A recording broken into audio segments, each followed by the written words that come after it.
The live TV, सच सबसे आगे। नमस्कार, द लाइव टीवी आप देख रहे हैं। आपके साथ मैं हूं आदित्य कुमार। कर्मा के बारे में तो आपने सब सुना होगा, सबने सुना ही होगा कि कर्मा लौट कर वापस तो आता है। आप किसी के साथ गलत करेंगे तो जरूर कभी ना कभी आपके साथ ऐसा बुरा होगा जिसका आप अंदाजा भी नहीं लगा पाएंगे और आपके साथ गलत हो भी जाएगा। दरअसल हम बात कर रहे हैं उस इजराइल की, जिस इजराइल ने फिलिस्तीनियों पर अत्याचार किए, फिलिस्तीनी महिलाओं और मासूम बच्चों को मौत के घाट उतारा। आज उसके यहां तबाही आ गई और तबाही आई है उन सैनिकों के ऊपर भी जो सैनिक जो है आईडीएफ के सैनिक अत्याचार मचा रहे थे। ये जो आप तस्वीर एक देखी, ये तस्वीर जो आपको दिखाई दे रही है, ये इजराइल के एक अस्पताल की है। Israel is now a sinking hospital, यानी हॉस्पिटल पूरी तरीके से ये पानी में तब्दील हो चुका है। 21 तारीख की ये तस्वीर है, 21/1/2024 की। तेल अवीव हॉस्पिटल नाउ फेसिंग यानी बाढ़ से देखिए किस तरीके के हालात वहां उत्पन्न हो गए हैं, किस तरीके के हालत वहां पर बिल्कुल अस्पताल खराब हो चुके हैं। ये आप देख सकते हैं तेल अवीव के मतलब जो इजराइल की राजधानी है वहां की ये तस्वीर है, वहां के अस्पताल की तस्वीर है। इजराइल का ये सैनिक अस्पताल है जो पूरी तरीके से डूब गया है। मतलब यहां पर बाढ़ जैसे हालात उत्पन्न हो गए हैं। ऐसा क्यों हो रहा है आप जानते हैं? कर्मा, जैसा मैंने शुरुआत में ही कहा कि वो लौट कर आ गया है। इजराइल के सैनिकों ने, इजराइल के आईडीएफ के जवानों ने जिस तरीके से फिलिस्तीनी महिलाओं और बच्चों के ऊपर बम दागे थे, अस्पतालों पर बम दागे थे, हर जगह बम दागे थे, तो ईश्वर ने उनके ऊपर ऐसा प्रहार किया है, अल्लाह ने उनके ऊपर ऐसा कहर बरपाया है कि उनकी हालत कैसी हो गई है। आप देख रहे हैं अस्पताल में घुटने से ऊपर पानी आ चुका है, कमर तक पानी आ चुका है। इससे मशीनें ध्वस्त हो जाएंगी, इससे पूरा इंफ्रास्ट्रक्चर जो अस्पताल का है वो ध्वस्त हो जाएगा। बिजली की सप्लाई कहीं नहीं हो पाएगी, हालत बिल्कुल ख़राब हो जाएगी। और बिजली की सप्लाई नहीं हो पाएगी तो मशीनें नहीं चल पाएंगी, मशीनें नहीं चल पाएंगी, इलाज नहीं मिल पाएगा, जाँच नहीं हो पाएंगी और आदमी इलाज के बिना मर जाएगा। और मरेगा कौन? सेना के जवान के घर के लोग और सेना के जो जवान घायल हुए वो। तो आप समझिए कि ईश्वर ने तो इसका इंसाफ करना शुरू कर दिया है। ईश्वर ने बताना शुरू कर दिया है कि इजराइल और हमास के युद्ध के दरमियान इजराइल हमास के लोगों से तो पंगा नहीं ले पा रहा था, लेकिन इजराइल फिलिस्तीनियों को मौत के घाट उतार रहा था। वो दक्षिणी गाजा और उत्तरी गाजा में बम बरसा रहा था, वो शरणार्थी शिविरों में बम बरसा रहा था, वो अस्पतालों स्कूलों में बम बरसा रहा था, वो महिलाओं और बच्चों को मार रहा था, जिसके कारण ही पूरे विश्व में उसके खिलाफ एक अजब सी आवाज उठ गई है, जिससे इजराइल परेशान तो है ही है। लेकिन अब अल्लाह का कहर या ईश्वर का कहर उस पर बनकर टूट पड़ा है और उसकी बिल्कुल हालत खराब नजर आ रही है। जिस तरीके से स्थितियां वहां बनी थी वो सब आप जानते हैं। अगर आप तस्वीरों को देखेंगे तो लगभग 25,000 से पार वहां पर लोगों के मरने का सिलसिला हो चुका है, जिसमें महिलाएं और बच्चे ज़्यादा संख्या में शामिल हैं। देखिए अभी भी जागरण की खबर है कि नहीं थम रहा युद्ध। गाजा में मरने वालों फिलिस्तीनियों की संख्या 25,000 के पार पहुंच गई है। स्वास्थ्य मंत्रालय का दावा भी सामने आ गया है। संयुक्त राष्ट्र फिलिस्तीनी शरणार्थी एजेंसी यानी कि UNRWA के मुताबिक दक्षिणी इजराइल में हमास द्वारा किए गए घातक हमले के बाद गाजा पट्टी में इजरायली हमले के कारण 17 लाख से अधिक लोगों को विस्थापित होना पड़ा है। दूसरी ओर इजरायली सेना ने अपने हमले जारी रखे हैं, जिसमें 1200 से अधिक लोग मारे गए हैं।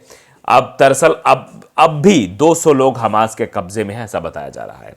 इजराइल हमास के बीच युद्ध विराम के आसार नजर नहीं आ रहे हैं। कहीं से भी ऐसा नहीं लग रहा कि युद्ध विराम होगा दोनों देशों के मध्य। लगातार दोनों तरफ से हमले किए जा रहे हैं। इसी बीच गाजा स्वास्थ्य मंत्रालय ने रविवार को कहा कि गाजा में इजराइल और क्षेत्र के हमास शासकों के बीच 3 महीने से अधिक समय से चले आ रहे युद्ध में फिलिस्तीनियों की मौत का आंकड़ा 25,000 को पार कर गया है। आप समझिए, मैं तो 23,000 ही बता रहा था, अब यह आंकड़ा लगातार बढ़ रहा है, क्योंकि दिन ब दिन जिस तरीके से बमबारी की जा रही है फिलिस्तीनियों के ऊपर, फिलिस्तीनी आम नागरिकों के ऊपर, वो आंकड़ा लगातार बढ़ता चला जा रहा है।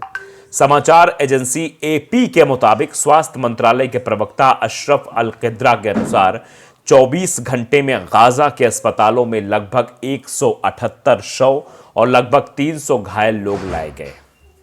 युद्ध 7 अक्टूबर को हमास के इजराइल पर अचानक हमले के साथ शुरू हुआ, जिसमें फिलिस्तीनी आतंकवादियों ने लगभग 1200 लोगों को मार डाला। यह बताया जा रहा है फिलिस्तीनी आतंकवादियों यानी कि हमास को कहा जा रहा है, जबकि आतंकवादी कौन है? कौन मासूम बच्चों को मार रहा है? कौन मासूम महिलाओं को मौत के घाट उतार रहा है? कौन कब्रिस्तान बना रहा है गाजा को? कौन तबाह कर रहा है गाजा पट्टी को? कौन दक्षिणी इलाके को तबाह कर रहा है? कौन उत्तरी इलाकों को तबाह कर रहा है? कौन है 24 लाख लोगों के विस्थापन के पीछे? ये सब जानते हैं। किसने फिलिस्तीन के लोगों को परेशान किया, किसने फिलिस्तीनियों को तबाह किया, ये सब जानते हैं। तो ये जो कहा जा रहा है, इससे आप समझ सकते हैं। इनमें ज़्यादातर नागरिक थे, पुरुषों, महिलाओं और बच्चों सहित लगभग 250 लोगों को बंधक बना लिया गया। इजराइल ने 3 सप्ताह के हवाई अभियान के साथ जवाब दिया और फिर उत्तरी गाजा में जमीनी आक्रमण किया, जिससे पूरा इलाका तबाह हो गया। जमीनी कार्रवाई अब दक्षिणी शहर खान यूनिस और मध्य गाजा में निर्मित शरणार्थी शिविरों पर केंद्रित है। आप समझिए, शरणार्थी शिविर जहां लोग रुके हुए हैं उनको मारा जा रहा है। जो लोग शरणार्थी शिविर में रुके हुए उनको निशाना बनाया जा रहा है। जमीनी कार्रवाई अब दक्षिण शहर में चल रही है। इसका निर्माण 1948 में इजराइल के निर्माण के समय हुए युद्ध के दौरान हुआ था। संयुक्त राष्ट्र फिलिस्तीनी शरणार्थी एजेंसी यानी कि UNRWA के मुताबिक दक्षिणी इजराइल में हमास के द्वारा किए गए घातक हमले के बाद गाजा पट्टी में हमले के कारण 17 लाख से अधिक लोगों का विस्थापन हुआ है। यह गाजा पट्टी की आबादी का लगभग 75% से अधिक है। वहीं दूसरी ओर इजरायली सेना ने अपने हमले जारी रखे, जिसमें 1200 से अधिक लोग मारे गए। दरअसल अब भी 200 लोग हमास के कब्जे में, जिन्हें वापस लाने के लिए संघर्ष जारी है। तो संघर्ष वापस लाने के लिए अगर होता तो शायद इजराइल में तेल अवीव की सड़कों पर लोग प्रदर्शन ना कर रहे होते। वो ये ना कह रहे होते कि अभी भी हालात वहाँ के बद से बदतर होते चले जा रहे हैं। इजराइल 24 घंटे में 178 लाशें गिरा रहा है, सिर्फ बम ब्लास्ट के जरिए। युद्ध में मारे गए फिलिस्तीनियों की संख्या 25,000 को पार कर गई है। इंडिया टीवी ने भी इस खबर को अपने यहाँ तरजीह दी है कि आप समझिए कि इजराइल हमास के बीच 3 महीने से अधिक समय से युद्ध में 25,000 से अधिक फिलिस्तीनियों की मौत हुई है।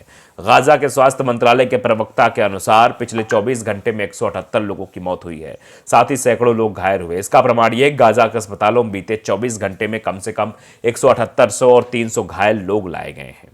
संयुक्त राष्ट्र के अनुसार इजराइल हमास युद्ध में महिलाएं और बच्चे सबसे अधिक पीड़ित हैं। 7 अक्टूबर को हमास ने इजराइल पर अचानक हमला कर करीब 1200 लोगों को मार डाला था। इनमें से अधिकतर आम नागरिक थे। हमलावरों ने पुरुषों, महिलाओं और बच्चों सहित लगभग 250 लोगों को बंधक बना लिया। इजराइल ने हवाई अभियान के साथ जवाबी हमले शुरू किए और फिर उत्तरी गाजा में जमीनी आक्रमण किया, जिससे पूरा इलाका तबाह हो गया। इजरायली बलों की इस जमीनी कार्रवाई अब दक्षिणी शहर खान यूनिस और मध्य गाजा में निर्मित शरणार्थी शिविरों पर केंद्रित है।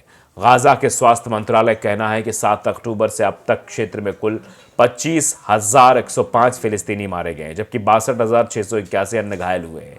प्रवक्ता ने कहा कि कई लोग इजराइल हमलों के कारण मलबे में नीचे दबे हुए हैं, जहां चिकित्सक उन तक नहीं पहुंच सके हैं। मंत्रालय ने मरने वालों में नागरिकों और लड़ाकों की संख्या के बीच अंतर के बारे में कोई सटीक जानकारी नहीं दी है। हालांकि कहा है कि मारे गए लोगों में से लगभग 2/3 महिलाएं और नाबालिग भी शामिल हैं। तो आप समझ सकते हैं स्थिति आखिरकार क्या है।